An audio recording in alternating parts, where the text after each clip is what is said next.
বৈধ কাগজ না থাকলে ধরা পড়বেই। ভারতবর্ষের যা আইন আছে তাতে হবে। দেশে তো আইন আছে। প্রধানমন্ত্রী লালকেল্লা থেকে বলেছেন, প্রধানমন্ত্রী দমদম থেকে বলেছেন যে কোনো দেশ অবৈধ অনুপ্রবেশকারী রাখে না। আমরা রাখবো কেন? আমাদের তো ভারতীয় নিয়ে কোনো সমস্যা নেই। সে হিন্দু হতে পারেন, মুসলিম হতে পারেন, শিখ হতে পারেন, খ্রিস্টান হতে পারেন। আমাদের আপত্তিটা হচ্ছে যারা আমাদের ভারতীয় নয়। প্রধানমন্ত্রী বলেছেন, প্রধানমন্ত্রী দেশের কথা বলেছেন, এরা এখানে এসে ল্যান্ড জেহাদ করছে, লাভ জেহাদ করছে। ছোট ছোট বাচ্চা মেয়েদের বোনেদের তুলে নিয়ে চলে যাচ্ছে, আদিবাসী পরিবারের জমি দখল করে নিচ্ছে, ভোট জেহাদ করছে। সিটি সেন্টার থেকে এই বিষ্ণুরাম চক দাসের চক পর্যন্ত এখানকার ডেমোগ্রাফি কিভাবে বদল হচ্ছে। এদের মধ্যে অনেকেই একটা নদীতে বাংলাদেশের সঙ্গে কানেকশন আছে, থ্রু নয়াচর এখানে ঢুকছে। আরে এই জন্যই তো এসআইআরও দরকার, তারপরে যা যা নাগরিক পুঞ্জিও দরকার।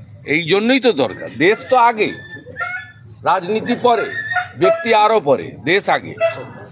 এখন অবধি 51টা সমবায় সমিতি কোলাঘাট থেকে এগরা আমরা জিতেছি, এবং যেখানে হিন্দু মেজরিটি আছে শেয়ার হোল্ডার, এমন কোনো সমবায় সমিতি আমরা হারিনি। যেখানে মুসলিম মেজরিটি আছে সেখানে তৃণমূল কংগ্রেস যেতে। খুব শার্প পোলারাইজেশন এখানে আছে, সেটা শুধুমাত্র পঞ্চায়েত, লোকসভা, বিধানসভায় নয়, সব ক্ষেত্রে হিন্দু ভোটাররা ওদের ভোট দেয় না।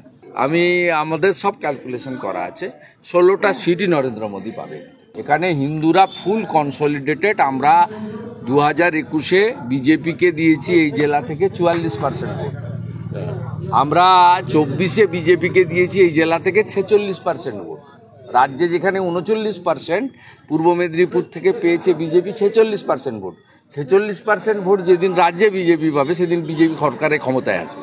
শুধুমাত্র বিজেপি নয়, বিজেপির বাইরেও বিরাট সংখ্যক লোকজন তারা আমাদেরকে সমর্থন করেন, যাতে এদের হাত থেকে আমরা মুক্তি দিতে পারি। রেজাল্ট আমার কাছে, রেজাল্ট অন্য জায়গায় খুঁজে কোনো লাভ নেই। 51টা সমিতি জিতেছি, আরও যত ভোট হবে জিতবো। যেখানে মুসলিম প্রধান আছে সেখানে পারা মুশকিল আছে, সেটা ভোটারদের দোষ নয়। মুসলিম এলাকায় দাপটটা তৃণমূল কংগ্রেসের সমস্ত দুর্নীতিগ্রস্ত গুন্ডাদের হাতে আছে। সেই গুন্ডাদের হাতে থাকার জন্য এই অবস্থা হয়। পরিবারের সকলের সুস্থ থাকার একমাত্র ঠিকানা কাঁচরাপাড়া পলিক্লিনিক বা নাইট অ্যাঞ্জেল নার্সিং হোম। কেনাকাটার একমাত্র ঠিকানা আগমনী বাসন্তী।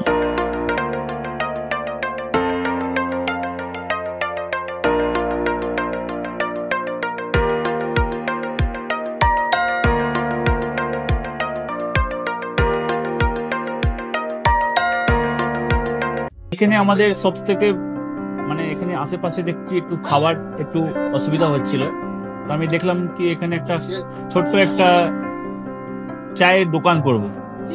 তারপরে চায়ের দোকান থেকে ভাবছি ছোট্ট একটা ধাবা করে দিচ্ছি। ছোট ধাবা থেকে দেখছি এবার একটু সাজিয়ে এই আস্তে আস্তে করতে করতে এইভাবে হয়ে যাবে, আমি নিজেও ভাবতে পারিনি।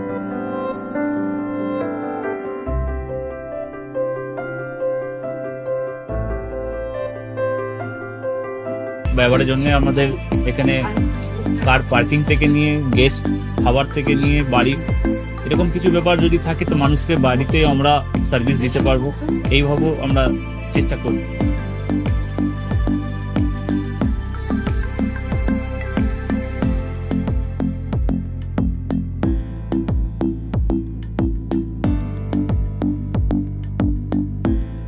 একদম সাধারণ, বাইরে থেকে অনেক চিপ বেস্টের মধ্যে খাওয়াটা কোয়ালিটিটা সবসময় পাবেন। একবার আমি মানুষকে একবারই বলবো কি একবার আমাদের কাছে এসে একবার টেস্ট করে যাবেন। দুপুরবেলা থেকে আরম্ভ আমাদের খাওয়া, থালা, বেঙ্গলি থালা, চাইনিজ ফুড সবই আছে, একবার এসে টেস্ট করে যাবেন।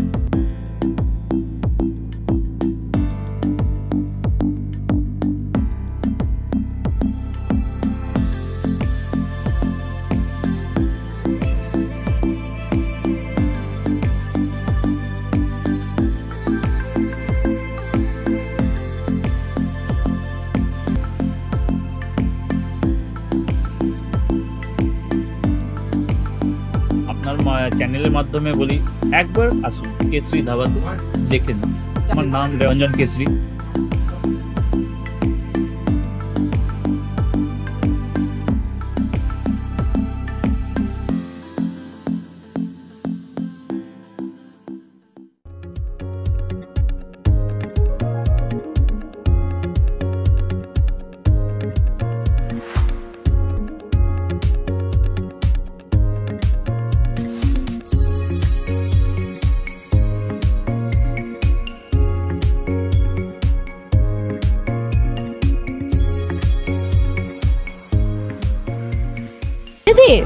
রান্নাঘরকে আরো অত্যাধুনিকভাবে সাজাতে সমস্ত কিছু পেতে চলে আসুন নৈহাটি গৌরীপুর চৌমাথা বাজার কেশরি লাইট হাউস।